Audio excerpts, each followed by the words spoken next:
rythme linéaire. C'est ça les problèmes dont on parlait tout à l'heure. Pourquoi on fait ça? Pourquoi est-ce qu'on a une consommation inefficace? Pourquoi est-ce qu'on consomme 20 à 30 000 hectares d'espace naturel ou agricole comme une matière première de la fabrique de la ville? Mais en fait, on a une fabrication de la ville qui est à obsolescence programmée.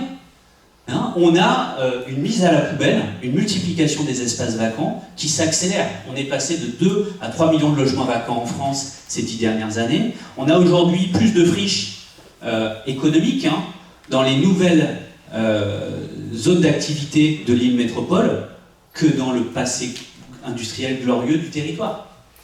Hein, on ne perçoit pas combien on a multiplié les espaces vides et les espaces vacants dans nos territoires. À chaque fois qu'on cherche, on trouve.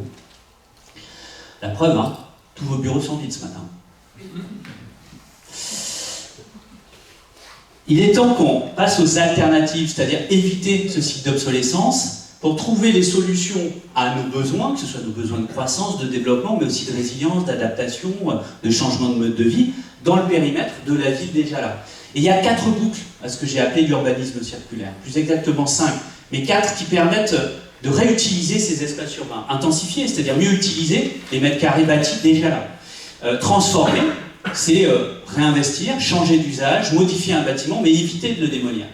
Parce que dans un bâtiment existant, non seulement on a des matériaux qui pourraient se transformer en déchets, et on a des problématiques de ressources aujourd'hui, mais surtout on a investi dans ces structures béton, dans ces poutrelles en acier, énormément nos émissions carbone. Et démolir pour reconstruire, c'est finalement réinvestir toute l'énergie grise d'un bâtiment, donc si on peut l'éviter, on doit absolument l'éviter. Et puis si on ne trouve pas la réponse à nos besoins urbains dans l'enveloppe urbaine existante, c'est densifier, construire dans le périmètre de la ville déjà là, ou c'est recycler, c'est de démolition-reconstruction. Et puis parfois, admettre qu'on a un certain nombre d'espaces urbains qui ont vocation à rechanger d'usage et retrouver un usage naturel ou agricole. Tu vas marcher. Voilà.